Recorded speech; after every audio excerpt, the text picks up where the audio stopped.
Apple is set to bring major changes to the rumored iPhone 16 series phones this year, rumored to launch in the second week of September 2024. All four smartphones from Apple, the iPhone 16, iPhone 16 Plus, iPhone 16 Pro and iPhone 16 Pro Max are expected to arrive with new designs and color options. After CAD renders and smartphone cases recently provide hints about the appearance of the upcoming iPhones, a new leak has revealed the design of Apple's iPhone 16 and iPhone 16 Pro models.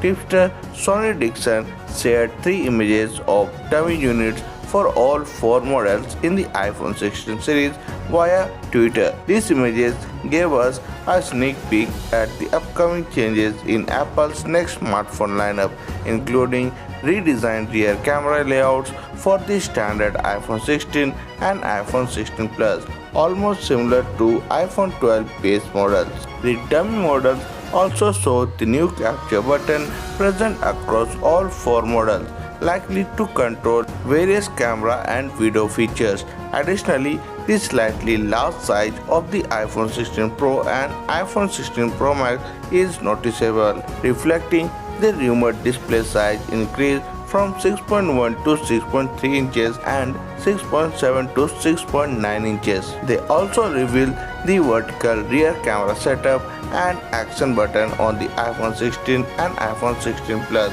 while the iPhone 15 Pro and iPhone 15 Pro Max introduced the action button last year. The iPhone 15 and iPhone 15 Plus still retain the traditional mute switch, and all 4 iPhone 16 models will get a new A18 chip.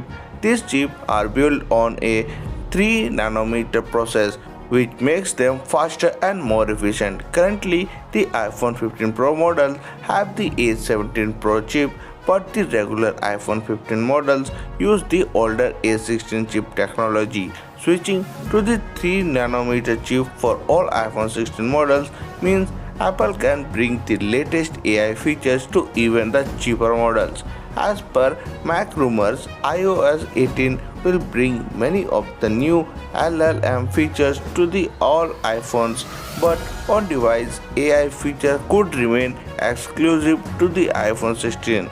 iOS 18 might make Siri work better with the Messages app, create Apple Music playlist automatically, and help with making content in productivity apps. So that's for today in this video. Thank you for watching, and for more videos like this, please subscribe to the channel and press the bell icon.